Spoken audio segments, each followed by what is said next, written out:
And those that have built bots to try and be first in the chat, well, you've had your opportunity and nothing's appeared.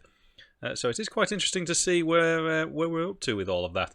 Anyway, and Morris in there with the first. So we've got, oh, hello, Blimey. Hello, Magetsev. Hello, Morris. Hey, Annie, with a good banana there. Yeah, I think I prefer banana to the word first. That'll be an interesting thing. De Sage, hello. And yes, we've got a not first there. Very good. And I've thrown an image up on the screen, and I'll explain this image because this morning in the CodeZone chat on the Discord server, Cardboard Guru posted this image. Now, I don't know if he took it, he or she took it, but I thought it was a very appropriate picture for what we're going to have a look at discussing today. And it's a picture of the ISS, the International Space Station, passing in front of the sun this morning. So if Cardboard Guru is about, do let us know whether you took it or not. I don't know. So Nanoix saying he thinks it's some other post. Well, it doesn't matter because the content of this image is exactly sort of really what I want to talk about today, and that is space stations and satellites. So very, very appropriate. So we've got Holy Seraphimon, hello. And Channel Mouse, good evening. A Plush Amazon, hello. Apostolisk, hello. Yonis Simeon, hello. Danny Cron, well, loser. Let's have a big L in the chat for Danny Cron, please. Yes, today, one thing to mention before we get started, and I'll probably mention this now and about 45 minutes in, just to make sure that everybody that watches these things gets to hear it. Obviously, I posted a rather important video at the weekend, and it was what we discussed in the last CodeZone, really, that I'll be slowing down a little bit on the YouTube channel. But I just really want to say a big thank you to everybody that's posted some really pleasant things. I've been quite overwhelmed with the response that video has had, and there's so many comments. Now, I'm trying to reply to them all personally, and I'm working my way through them. It does take a bit of time, because I think at the moment there's about 600 or so. So I have managed to knock out quite a large number of them, but it's taking a bit more time. So I will get around to this. So don't feel like you've been left out or ignored if you've not got a reply just yet. And Speedy is here, everybody. And Alex is saying people are using hacks. Yeah, well, it's possible some people are using hacks. Is the stream stuttering? Ooh, maybe. Maybe. We've dropped a few frames.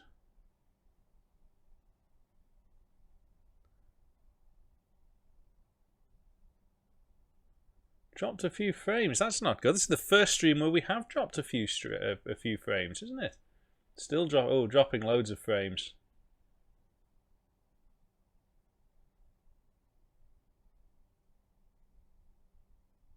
Okay.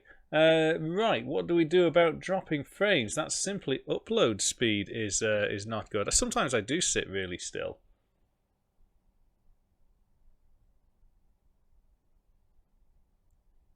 Yeah, the stuttering is real. Okay, I don't think any sort of restart is going to help matters here.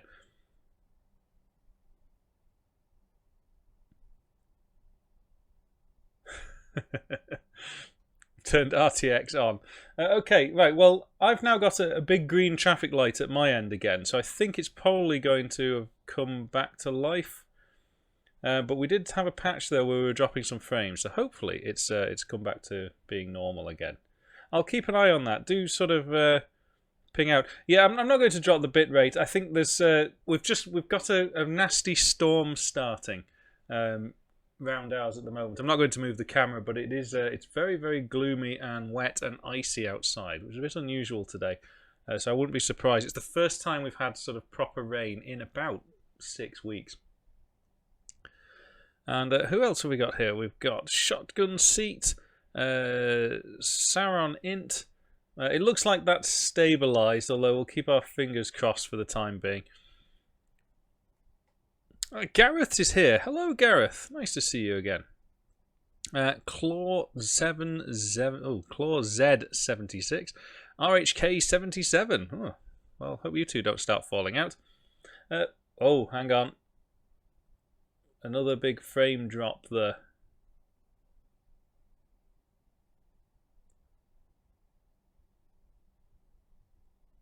Right, I think what I'm going to do is just stop and restart the stream. So I'll be a couple of, maybe up to a couple of minutes, just to see if that makes any difference. And also to make sure that we've not got anything massively consuming all of our internet bandwidth. So I will be back in about 1 minute. Again, hopefully. So one of the things I've done is I've slightly lowered the bitrate a bit. But yes, there is something wrong with the interwebs today.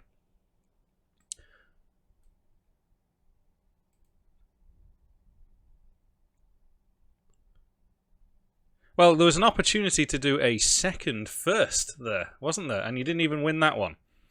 So...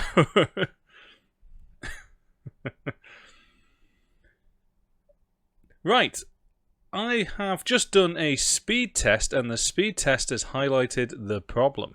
The problem is, download is fine, but upload is appalling. So I've lowered the bitrate of the stream. We'll see if that makes any difference at all. So let's see. Right. So, no, fist doesn't count. Tenand doesn't either. Right, as usual, obligatory hot vimto. I apologise for that. Obviously, the stream's going to be a bit grainier now. I've had to lower the bitrate considerably, actually, to try and tolerate that kind of rubbish.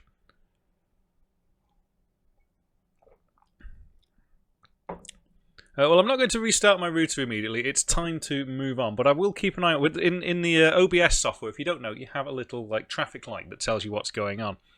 And normally not a problem, but tonight I think this storm has caused some issues. Right, I'm looking for my pen. There we go.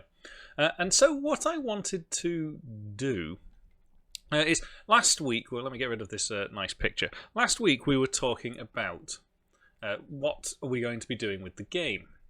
We didn't do very much code because I was having sort of an introspective moment reflecting upon the life of the channel. But I've kind of become attached to the idea of doing something like SimCity in space. But SimCity mixed with a bit of sort of Anno, right? So you still have to sort of manually sort of plan routes and shuffle resources about, but in some ways that the cities kind of develop and look after themselves. I'm going to have to keep glancing at this now to make sure it's not fallen apart. I blame you for one of the projects that I'm starting to play with, Z80 emulation in Rust, so you can do a Game Gear emulator. I've heard that the Game Gear is actually a very difficult thing to emulate. It's one of like the most difficult consoles to emulate. I don't know why, and maybe that's not accurate, but I'm sure I've read that somewhere. So, what I thought we might do today, because we want to do a little bit of coding today, we don't want to just sort of sit around. One of the things I quite like the idea of, and this is why the poster at the start, so the photograph was appropriate. I like the idea of being able to make some sort of space stations, but I don't want to just sort of draw these things in Art Studio and pull them in. I want the user to be able to assemble space stations in interesting and maybe sort of gameplay related designs. And so I was thinking that what we need for that is a grid like this, but potentially infinite in size grid. And within the grid we have the concept of a module, which is basically a node. And different nodes can be purchased to do different things, and they'll have different resource costs. So you have to do an element of sort of resource and production chain management in order to get the resources that you need to make the nodes. Yes, Speedy, it's take two. We'll try. The worst part is now I've got to sort of download both of these things, glue them together, and then upload them again for the YouTube video. And the YouTube video will be full of stuts and starts at the beginning. Anyway. So I want to have sort of a grid of these things, and they'll all come in all sorts of different shapes and sizes, with some sort of access point. So maybe the most generic node is a single cell size thing, and it can connect to 4 immediate neighbours. And then we can get some longer ones of different sizes, which have various connection points of their own, for example. And so the idea is to sort of build the space station out of these modules, and you can then give it sort of powers and things that you want it to do. So, for example, you may want, or you will definitely need, say, solar panel modules. And that will give your space station sort of a power budget. You may also, if your space station is going to have a purpose, you're going to need some sort of production chain thing, so there might be some processing elements. We may also need more important things, like a docking bay. So potentially a docking bay could be like that. And again, a docking bay may have its own sort of doors and connectors. And we build up a space station as a series of connected modules. And there might be something gameplay related into the layout of the space station in terms of how efficient it is. So if you need, for example, your processing plant, I don't know, put that in the docking area now, but let's say a particular form of processing, that needs to be within such a distance of the power supply. And we may have different types of power supply as well, so solar and radiation and chemical and all these sort of different things.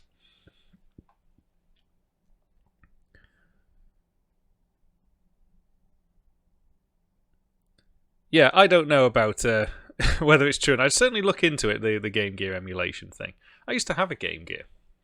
The games were awful for the Game Gear. The only good game for the Game Gear was one I didn't actually own, but I borrowed, and it was Mickey's Castle of Illusion, something like that. That was actually quite a good game. That and Columns. And Tennis. Basically, the cartridge that came with the Game Gear was pretty good.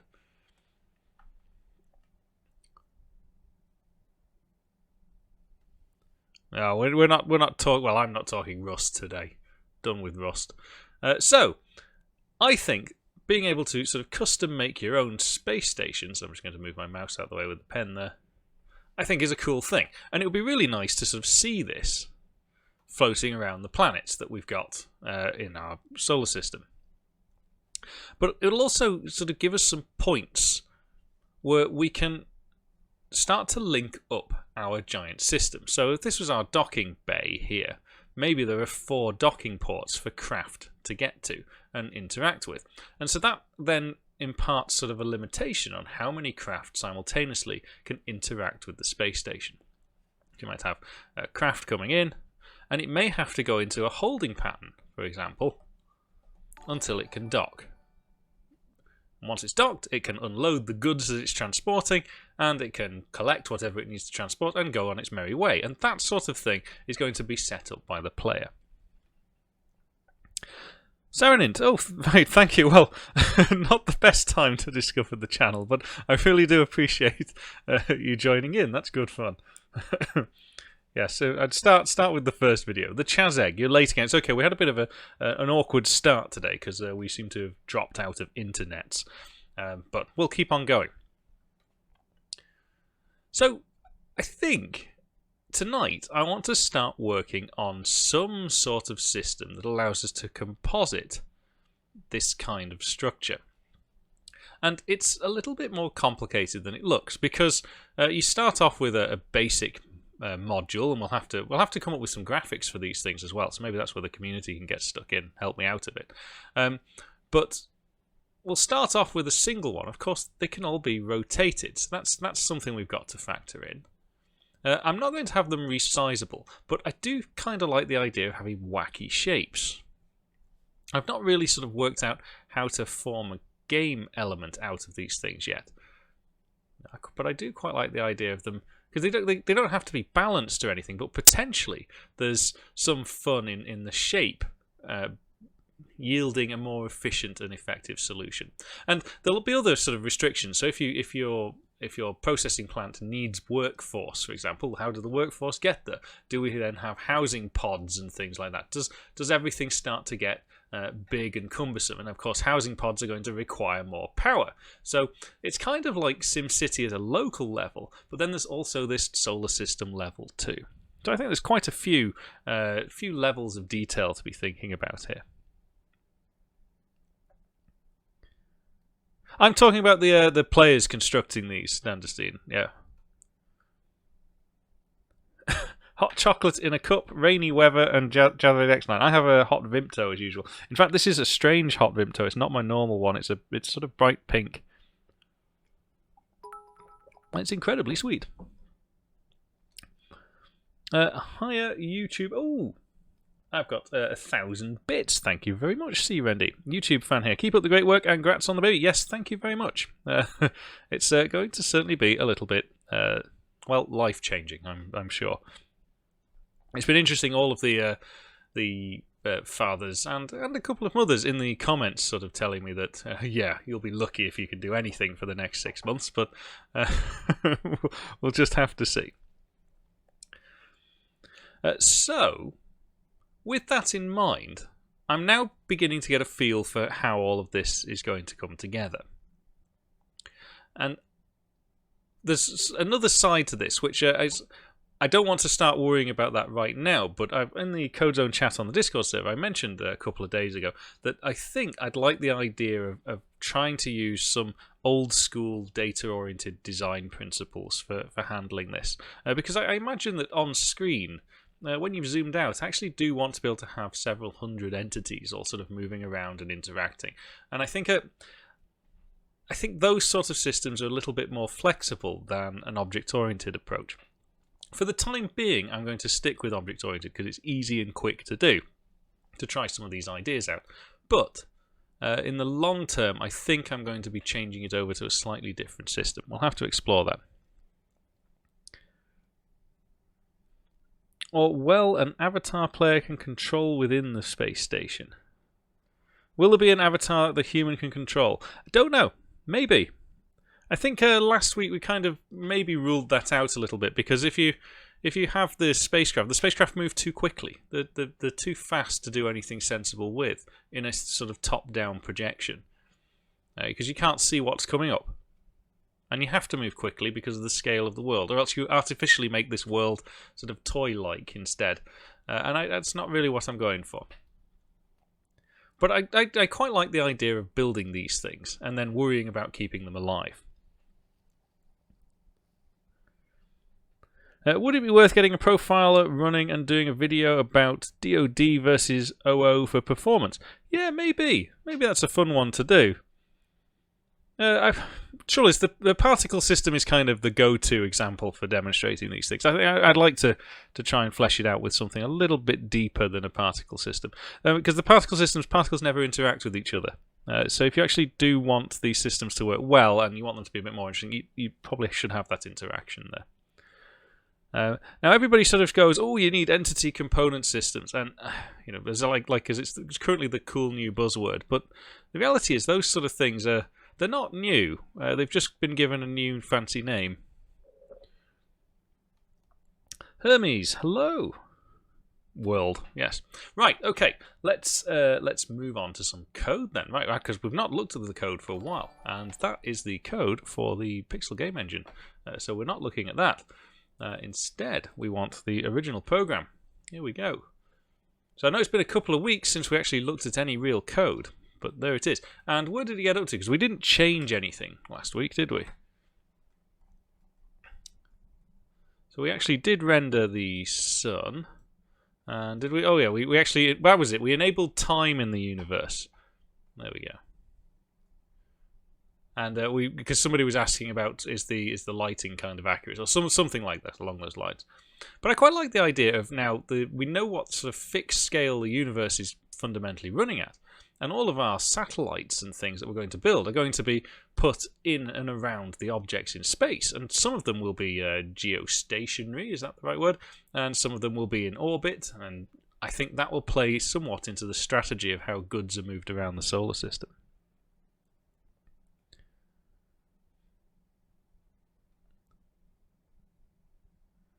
The cool kids use multiple inheritance. Well, yeah, it's undecided because I don't yet know how many things are going to need to be processed per frame. Now, it sounds like there's going to be a lot per frame, but when you're doing a simulation game, you may as well just update a handful of things per frame at a time because you don't need that sort of immediate response on absolutely everything.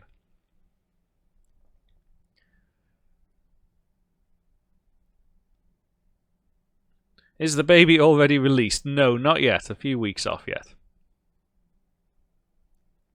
Alex, yeah, I kind of want to change a little bit from OOP. Now, nothing wrong with OOP. I'm an advocate of OOP.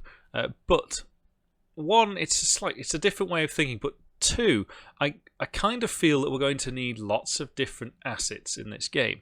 We're going to need lots of different types of ship, we're going to need lots of different behaviors, we're going to need lots of different modules, lots of different space stations, lots of different planets, lots of different celestial bodies, and if you go down the object-oriented route, you've got to craft all of those things. Now, if you go down the data-oriented design route, you don't. And so there's an advantage there. We can create configuration files external to the simulation engine, which will then go and construct all of these interesting objects. So it makes it modding, makes modding the thing quite easy. So there are advantages to doing, as well as all of the well-known performance advantages and all this rubbish like cache coherency. That was the problem I have with a lot. I looked at some of the ECS tutorials out there, and they all give you this exactly the same spiel. It's almost as if they've all just copied each other and gone, oh yeah, I'm going to make an ECS tutorial, and they tell you exactly the same thing. Oh, it's good for cache and all that. And then the first thing they go and do is use all of these completely non-cache coherent structures. And you think, well, you're not really sort of doing what was required, because they want to use sort of fancy C++ structures and modern C++ paradigms in order to implement it. And it's fun and it's clever code, and there are certainly some good ones out there which are probably well more advanced than what we actually need. But I think we might have some fun just implementing it for ourselves. Right, let me catch up a little bit with some of the chats here.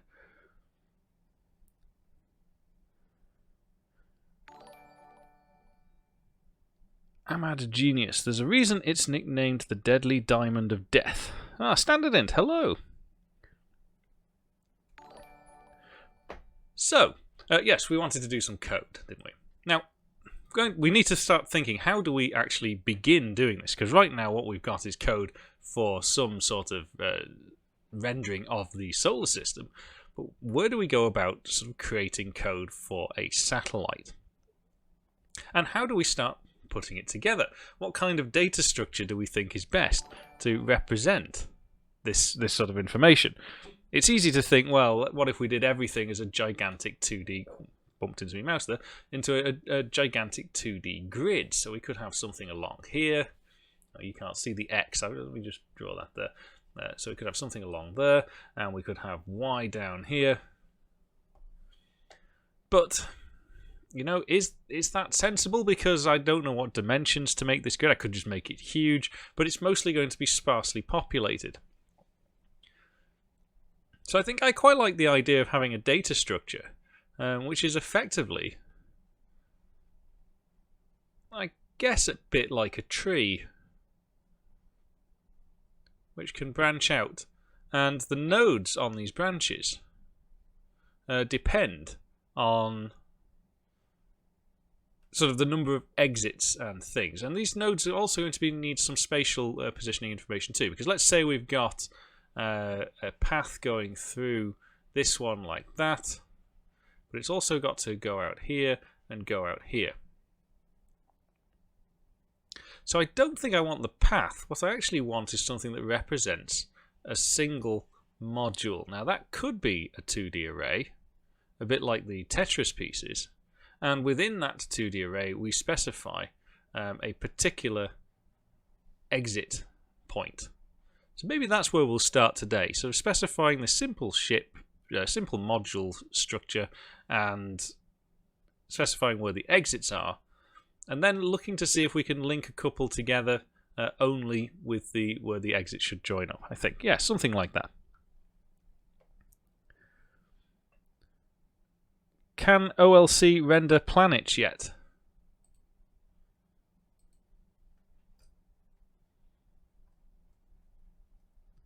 Yes. Yes, we can.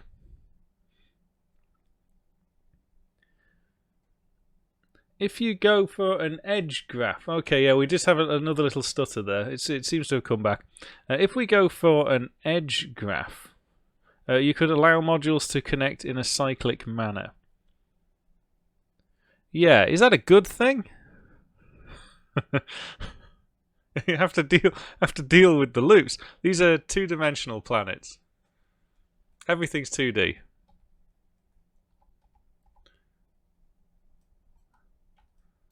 Because I'm going to leave the edge of the sun on, because it always looks pretty, the edge of the sun. Right, okay, right, let's do some code. Oh, hello, what's going on? This is just subscribed via Twitch. Thank you very much. That's very kind of you. Yeah, sudo 3D.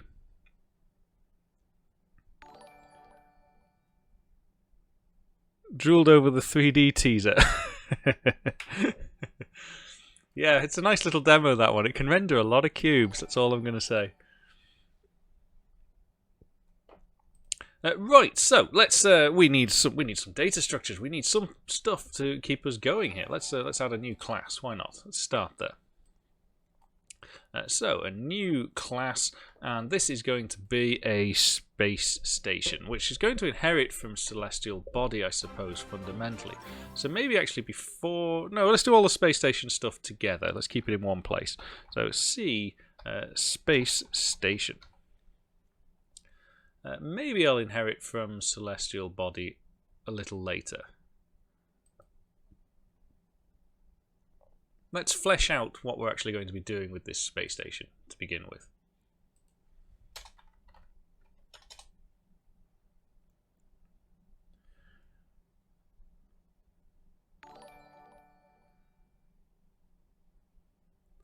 Well, not much I can do about the buffering and stuttering, I'm afraid. I can always just cancel the stream for the day.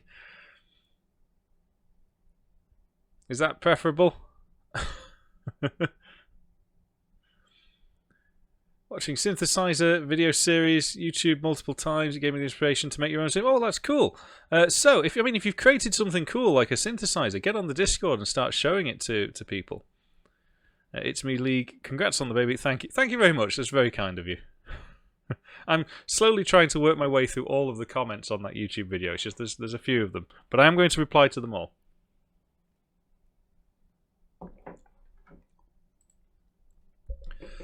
Right, so a space station. Space stations are going to contain modules. I'm making this up as we go along. So I'm going to have a struct to represent my module, and a module is going to need an array to represent its sort of physical layout. Yeah, so it's basically a Tetris piece, right? The layout of this thing.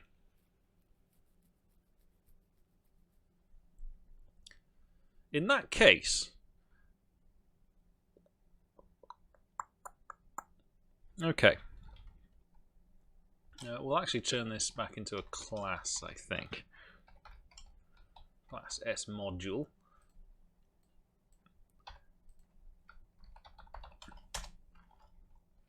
And we'll give it a module, and I'm not going to give it sort of any parameters for the constructor as such, but I will have a create, which will define an array to do it. Now, I was thinking, should I try and use templates or something to do this? But it occurred to me, I kind of want to be able to load these things dynamically later on. So being able to construct them with a known size, I think, is a preferable way to go about doing this. So I'm going to have a, don't know what it's going to be yet, create, and we'll have a width and a height. And there'll probably also need to be some sort of graphical linkage as well later on. What graphic is overlaid on top of this module?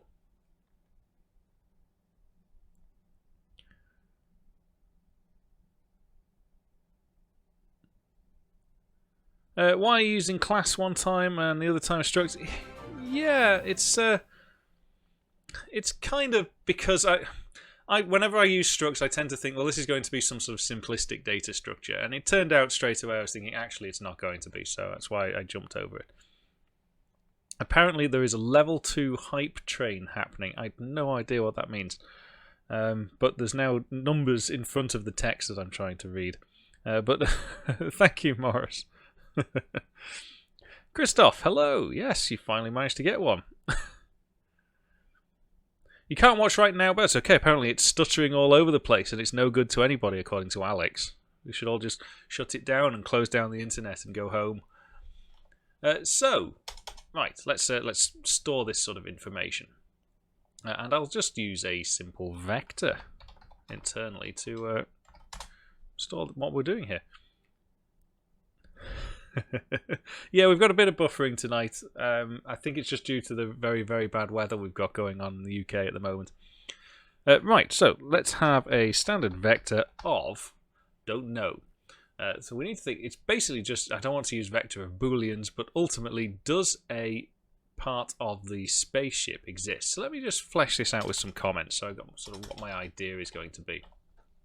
So I imagine we're going to have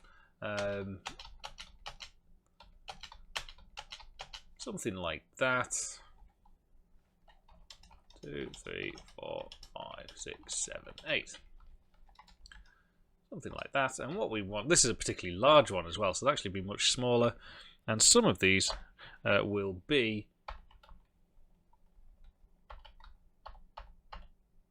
Oh, not that one. Some of these will be like, just to basically say, I exist in this location. So it's basically going to be just like the Tetris stuff. And instead of maybe just hash, what we actually want to store is a code that represents the orientation of the exits. Okay, that's interesting. So hash might just mean I am solid, but let's think this through a little bit. If we say all of these are zeros, so it's zeros for empty space. Okay. Standalone modules with no exits. I'm not going to set to 1. Need some more comments going on here. So if I have an exit going up and an exit going down,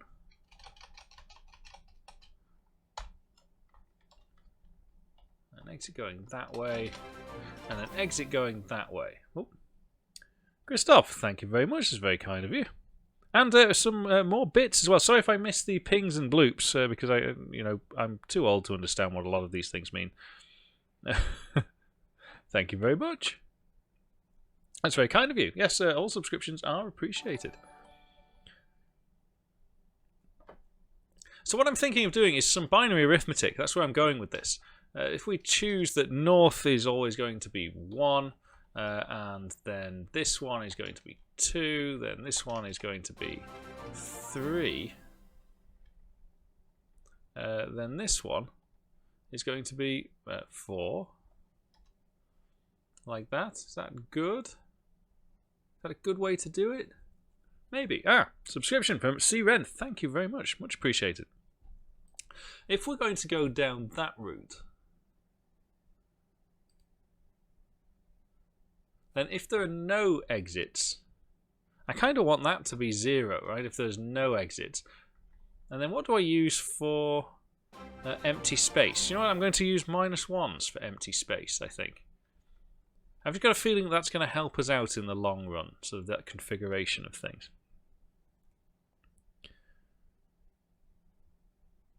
An anonymous gifter gave Alex a sub.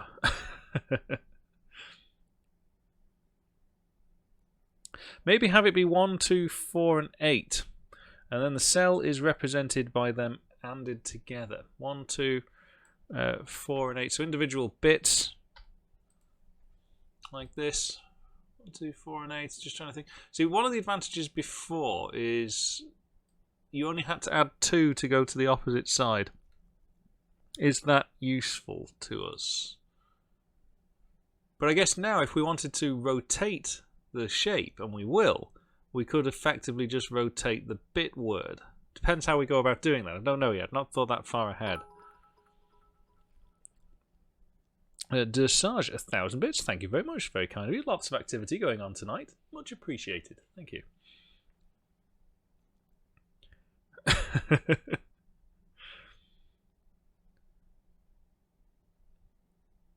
What if there are 2 exits? Well, if there are 2 exits, yes, that's what I'm thinking. So maybe going down the binary route is better because if there's 2 exits, they can both be represented in the same word. I quite like that. Yeah. Okay. I think we're right. We'll go with that configuration, and I might go then for 16 being empty space. So if that bit is set, then we don't care. Okay. Yes. Yeah, that's what I was thinking, Gary. We can do a full rotation to do a rotate for 90 degrees. Mandmister, thank you very much. It's very kind of you.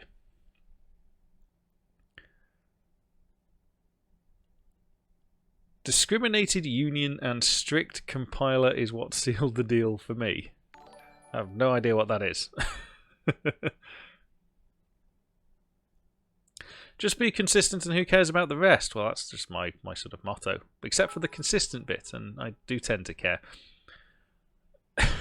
There's all sorts going on in the chat that I don't understand. Right, so I think we've sort of decided on a bit of a structure there. 16, oddly, is going to represent the empty space. And 0 is going to represent the fact that something exists. And you see, I don't like that. I don't like that at all. Is there going to be a situation where we're going to have doors, but no module there? No, there isn't. So it might actually make more sense that if this becomes the 16...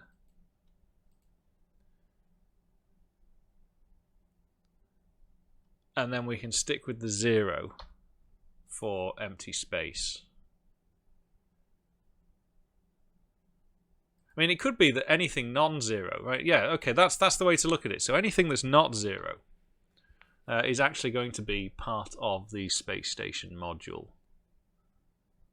Yeah, that works out. Okay, we're getting there. I can tell the whole logic's ticking on today. Hang on. Hello, my brother is a big fan of yours and he would be happy if you say his name. His name is Zach Desnat. Well, hello, Zach Desnat. I hope I'm saying that correctly. Thank you for watching some of the stuff. It's much appreciated. In F sharp. Oh, well, that's the end of that sentence. Right. What tech stack is best for getting a job?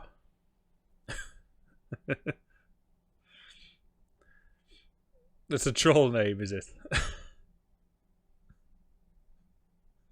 Probably. I don't keep up with memes and trolls and things like that.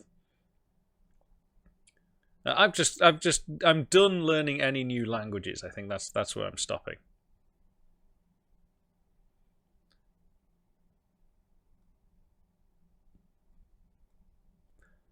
Right. Seems legit, yeah.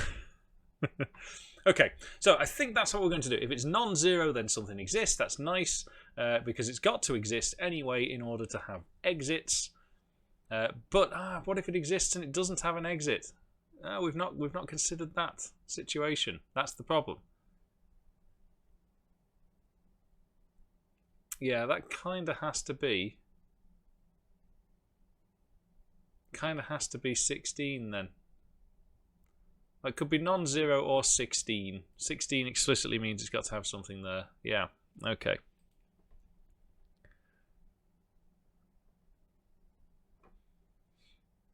Right. So, now that we know we're going to require numbers, that makes this decision a little bit easier. Unit, not that. int 8t. Standard 8-bit stuff. Nice. And we're going to call that, well, this is going to be our sort of system map. I think, we don't want to call it system map. This will be our module map. And the module map, I think that's going to associate the doors and the collision and things. There'll be another set of information attached to one of these objects. Now, how we go about doing that was discussed before, undecided. But we will need to include something like a graphical overlay that's also then matches the shape of this module, so we can draw it and move it around.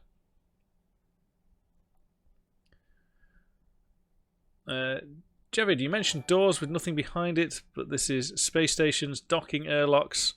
Well, it would just be a door floating in sort of empty space. That's the problem, I think, with that situation.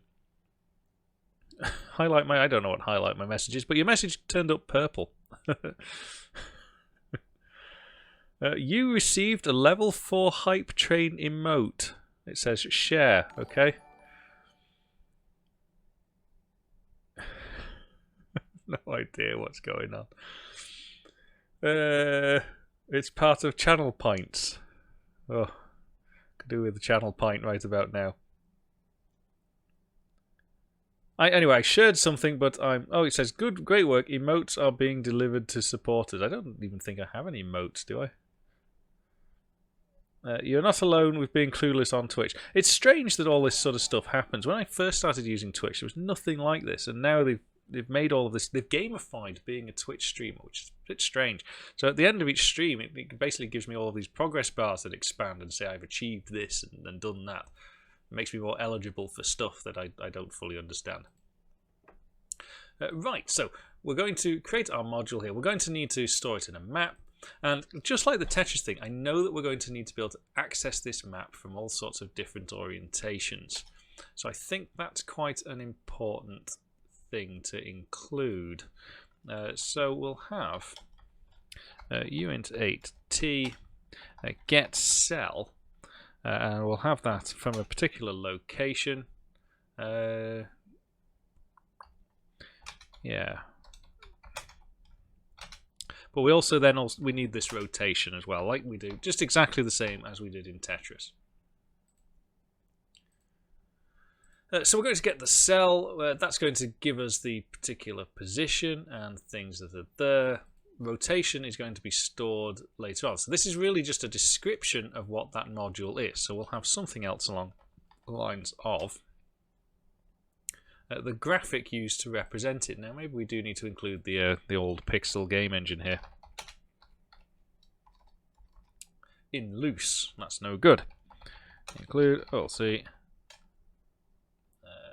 pixel game engine. I'm just wondering why it's not popping up. It's happy with it, but it didn't pop up. And we'll do... let's stick with... We're going to have the pixel game engine here anyway. Let's make these nice.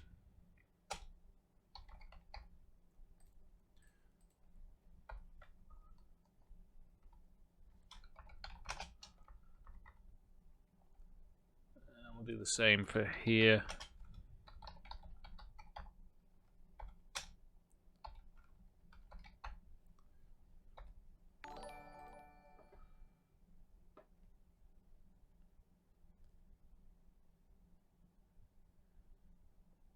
Maybe you're big enough for Twitch to recognise you. No, I don't think so. And also, I like the fact that we have a smaller audience here. Right? It's quite nice. I don't think I'm a particularly big Twitch streamer.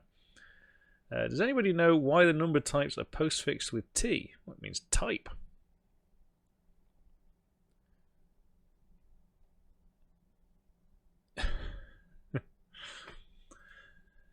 The only problem with the CodeZone is we just don't get through very much code, do we? And so, yes, we are going to associate this with a graphic of some description, and that's where I was going here. So we kind of want to put in a renderable, because all the modules are going to have unique graphics. So maybe later on we'll move this to some sort of shared asset manager and a resource pool and all that kind of thing. But for now, probably the easiest place is to actually just keep the graphic associated with this description of the object, right? So GFX overlay. And we'll add some access to that in a bit, but I think that therefore also means that our create needs a string of some description to give us the image. Now, I don't have any image of satellite parts, so that might actually be a fun thing to do. I might do that on a sort of a lazy Discord stream where I'm just chatting in Discord voice chat one day, and we're sketching out some bits of satellite. Hopefully some people might actually drop some stuff in the CodeZone chat in Discord.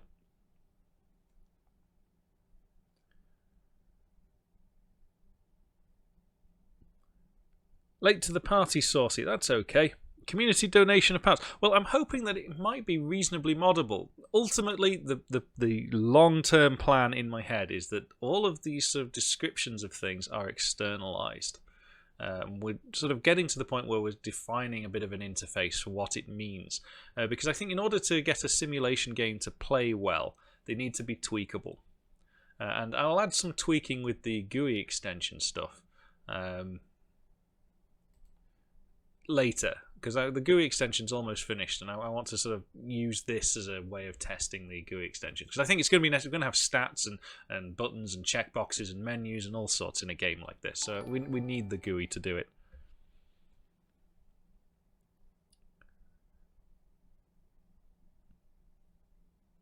Right. Well, I know we've dropped a few frames tonight. That's a shame. Not much I can do about it, but it seems to have stabilised a little bit. It's also stopped raining outside, so maybe there is a correlation. Right. Okay. So we're not getting very far. Let's bang these modules out then. So we'll quick actions, create definitions. There we go. It's gone and done them for me.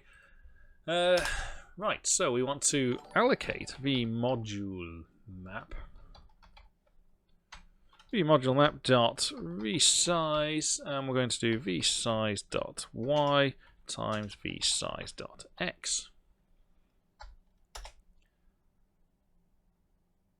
We're also going to need a way of getting some data into there, aren't we? To actually specify what we should have.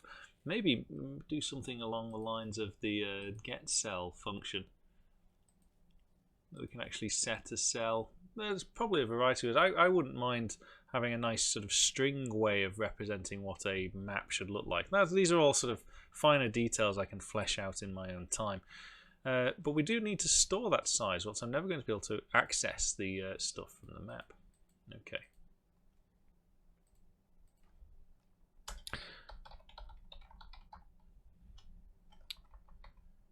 vi2d vsize. And just so there's no confusion, and this is why I like these sort of things, right?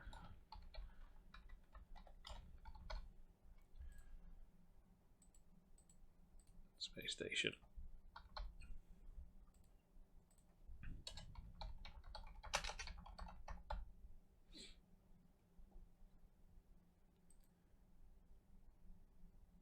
What type of jobs can you get with C++? We probably need to define things like how big planet or ship texture is to stuff. Yeah, I think you're right. We'll probably need to start establishing a draft of some community guidelines for things like that. Obviously, these cells that we're creating the space station out of, these are all going to be some fixed size. Now, my plan would be to render them cell by cell, but we may end up in a situation where at some point, just due to level of detailing, we actually need to create a master image of the final design and render that instead. We'll have to see. We may or may not need to do that. In which case, then, we would composite the space station out of all these individual parts, which we can easily do in the Pixel game engine. So I guess we need to decide on a texture size per cell. And I would say, let's not go too small, because we know that we can zoom in quite nicely. It would also be nice if they could be animated as well. But maybe that's a step to go next. Let's say 256 by 256 as a texture size for one cell. But there's a boundary that we need to think about as well, because we need to make sure that the doors are actually visible.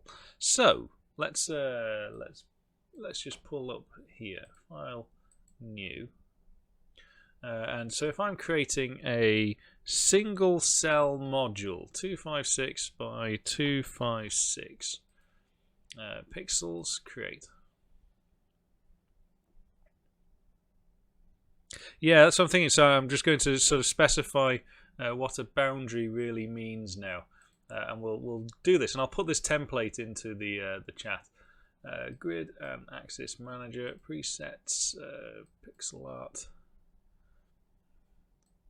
No, basic. Let's just go for spacing 16 pixels, division 16 pixels. That's probably about right. Oh, I can't see my subdivision line, so let's just put those at 1. Oh, divisions 16. Can't see my divisions. Where are my divisions?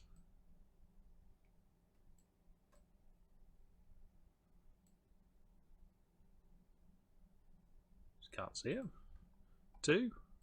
Ah, there we go. 4. Right, so let's flesh some of this out.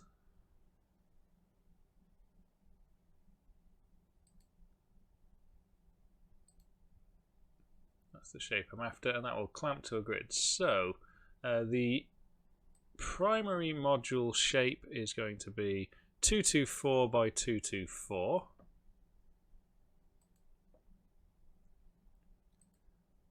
Rectangle. Let me just add a fill to that so we can actually see it.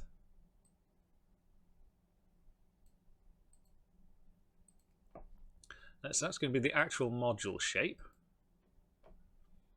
and we'll add another shape to it. That's for the doors. So that's 96 by 16, and I'll just change that to a different colour.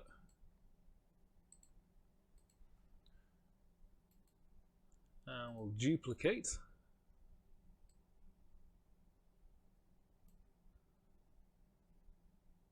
And we'll duplicate again.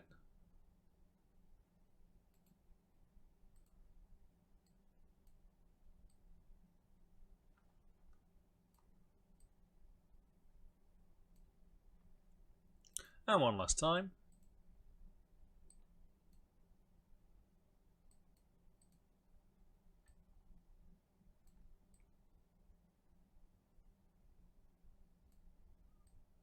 That's there.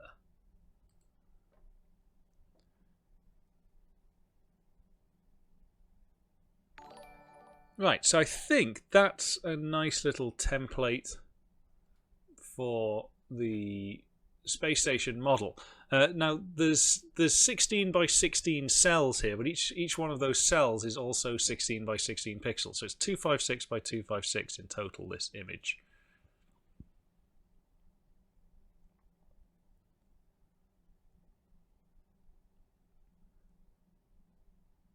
And I don't think I'm going to allow anything that's spaceship related outside of this red boundary. You've always got to leave this boundary around the edge. Even if you've not got doors there, you can't go and fill it up. Now the doors themselves, I will probably render anyway. So leave those blank. It may be a case that I'll create some imagery of what these doors should look like, because they need to be consistent, right? Because no good just letting everybody design their own attachment points. They need to look the same and be consistent across the image.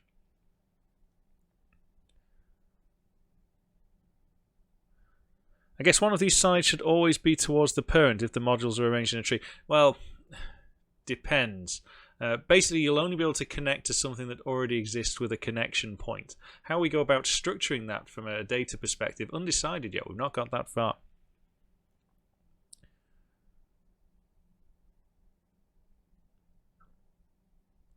Right, so for doors, I'll tell you what, do you want me to, shall we annotate this and just bang it into the chat so it's done? So this we decided was what? 224 by 224. And a door was 1, 2, 3, 4, 5, 6, 92 by 16. 92 by 16.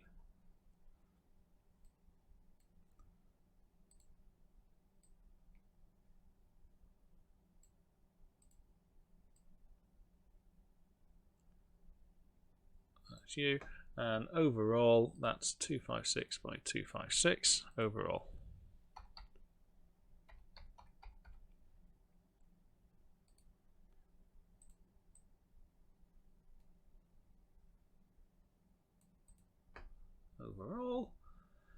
And this boundary therefore has to be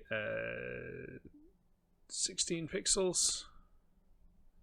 So that can't be 16 pixels. That can't be 224. Oh yeah, it is 224 because it's 16 off both sides, isn't it? Sorry, I was having a math fail moment there. That was no good. Silly of me. So finally, so that's 16 for a boundary.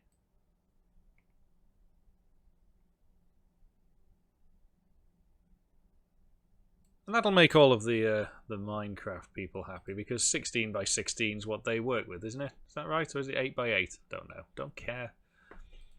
Right. Export you.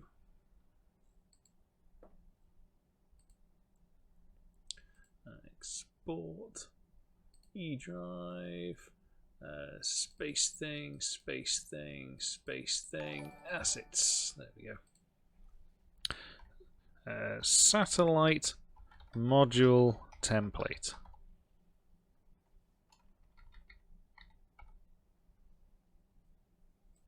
Save. And I will also save that as an actual file as well. Save.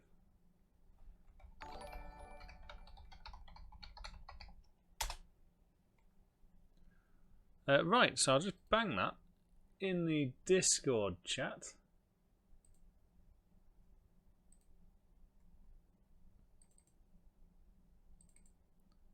Space thing, space thing, space thing, assets, satellite thing. There we go.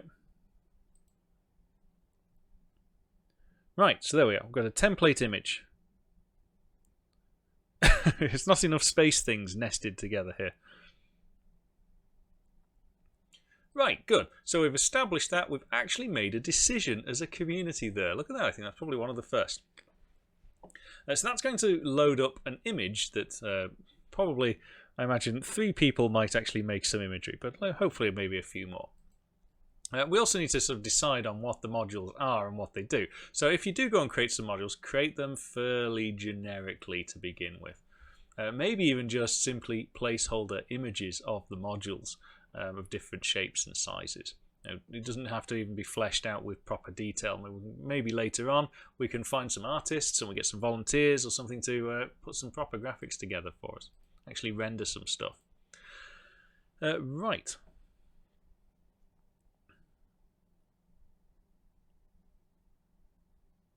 You don't think Qt is much hireable? I don't think it's much of anything, but that's just my opinion.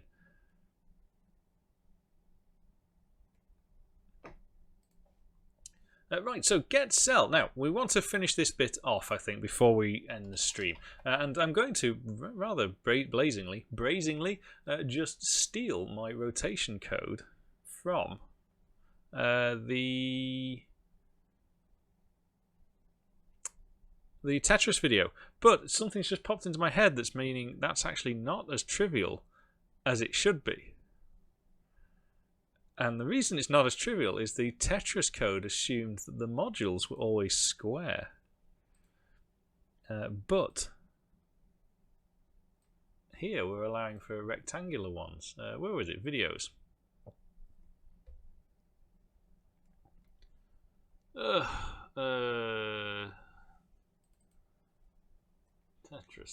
Tetris.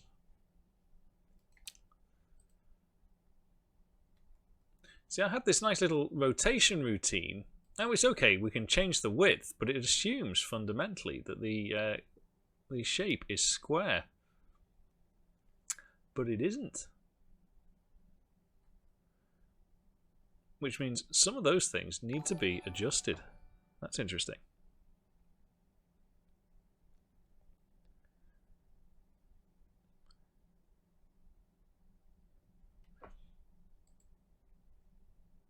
I want to do something similar because we are going to need to access this thing quite easily from a rotated perspective. So what have we got?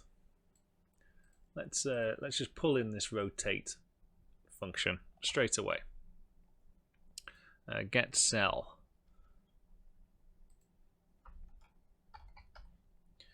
Auto rotate.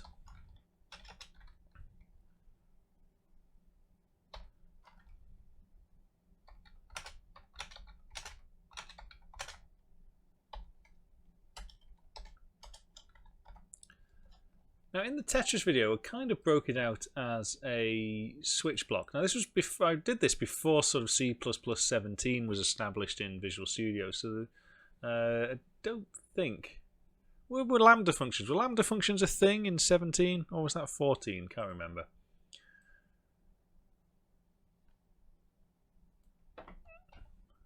And the code that we had there was this. PX and PY, I've called those up there. But that's not as easy to work with because of this rectangular size. We could just hack it and say, well, it's got to be square, the shape, because most of it's empty space anyway. And there is an advantage to actually doing it square, I suppose, and that is that we know what the point is it rotates around. So, have we made a second design decision here that actually all of these maps for the craft should just be square, because then they're easy to rotate? Or should we try and give the user a more pleasant experience and it rotates? How does a rectangle actually rotate? What is the point that it rotates around? I don't know.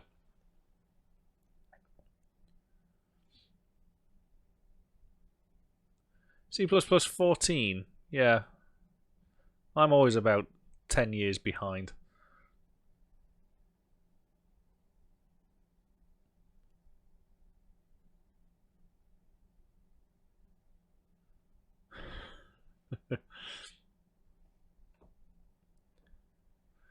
Right, I think that might actually not be a bad shout to actually do them as square shapes.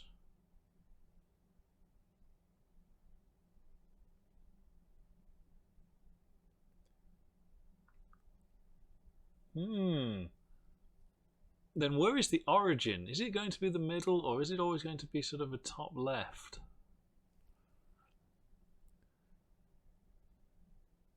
Yeah, see, you're right, Morris. It's a question of being consistent.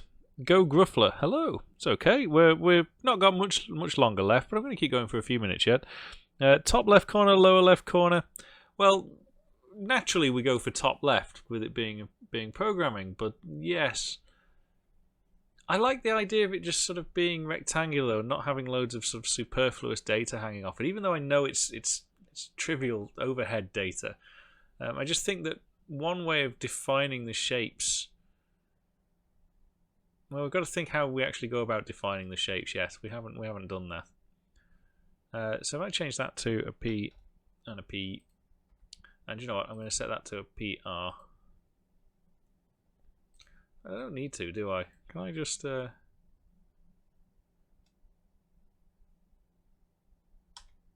if I just make it sensitive to R.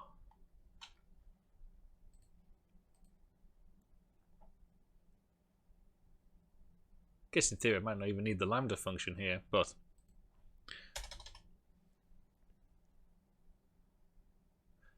yeah, the advantage of being square is when we start sampling the thing when we're trying to rotate it, isn't it? Then we know which dimension we're going to be constraining against.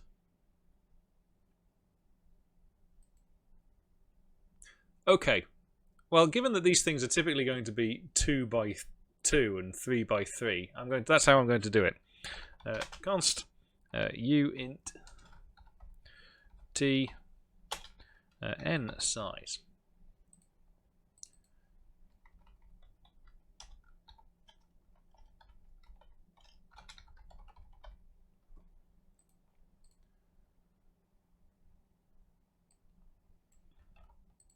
So I think we made a good decision there.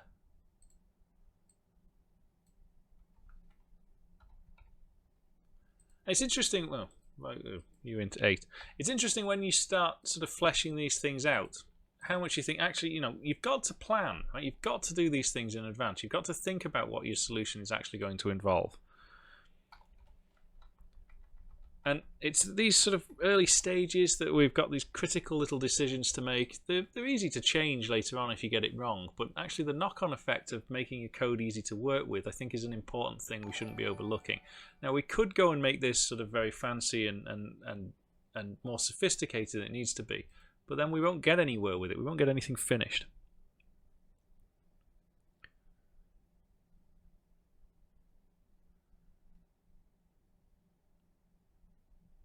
I don't know. There is German going on in the chat, potentially Austrian. Don't know. Anyway, yes, it's typically an English-speaking chat. So, okay, we want to get a particular cell from a location. I guess the first thing to do is make sure that we are within bounds of that. Now, did Danderstein add some functions to the Pixel game engine that would allow me to check for bounds here. To stop Danderstein from crying, I added these functions. Yes. Oh, hang on. No, these are slightly more complicated. Return left-hand side is less than right-hand side, or they're the same. And oh, okay. No, that's about right.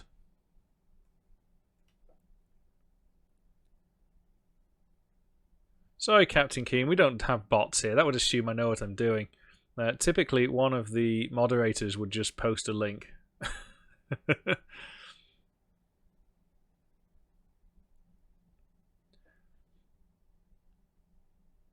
Have you ever used a different paradigm than OOP? Yeah, I was programming before OOP sort of became a thing. Go for it, Alex. Time to shine. So, yes, because Danderstein was obviously upset one day, I added these, so maybe it's time to use them. Is that a useful thing? So if we do if vpos is greater than or equal to. See, I don't think we've got greater than or equal to as a thing, have we?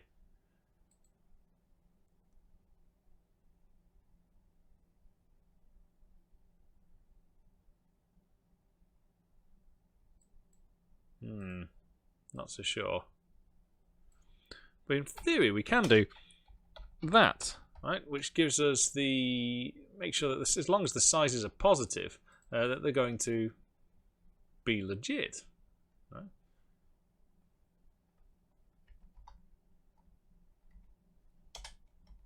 I think.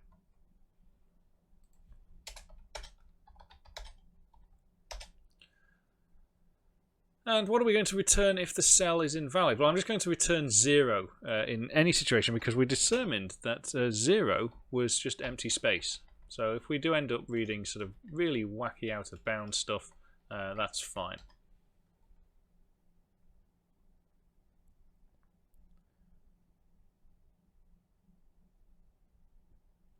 Yeah, the thing is, Christoph, I mean, these sort of arguments rage and rage and rage all day long on the Discord server and things, and the simple answer is I just don't care. I choose whatever tool is useful for me at the time. Usually when I'm fleshing out an idea, I'll use object-oriented programming.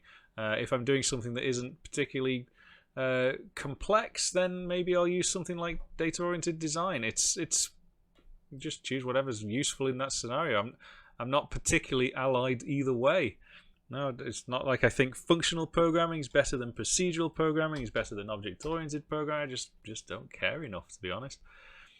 Right. So I've got my rotation function. What I want to now do is return that's returning the index. That's not what I want. What I want is here is to get the cell from our array, return mv module map dot, well, we're just going to get it directly, aren't we? Rotate. We've got our input, which is vpos.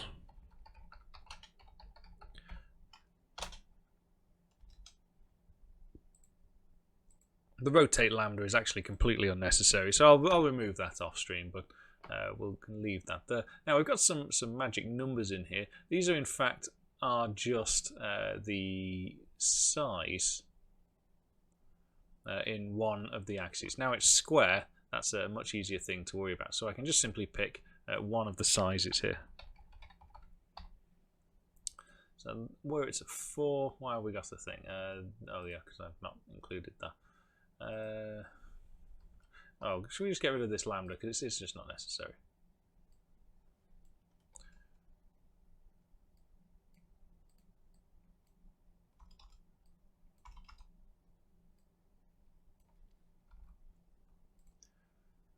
There we go. Right, so where we've got py, we want vpos.y.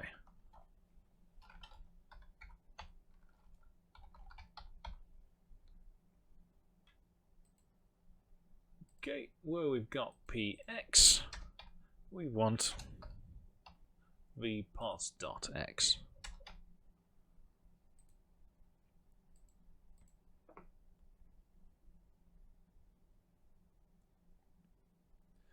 It's not really a divisive topic. No, I don't think so. It's just it's strange. One of the things I've learned when people start following you online when you're talking about programming is you get zealots and people that will, it's the only right way to do anything is the way they do it, and you can't go through life with that attitude. You won't get anywhere. So the others were multiples. That was it. So this one is clearly 3 times the size. Oh, this is going to get fun code, isn't it? Now that one is times 3 plus that, and that one is clearly just 1 times the size.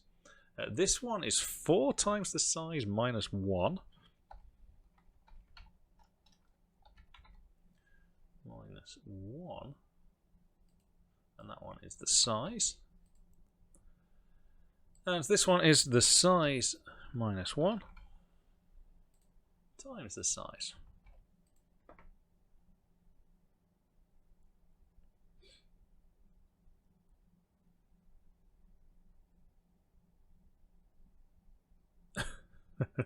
We started some language wars going on in the chat here.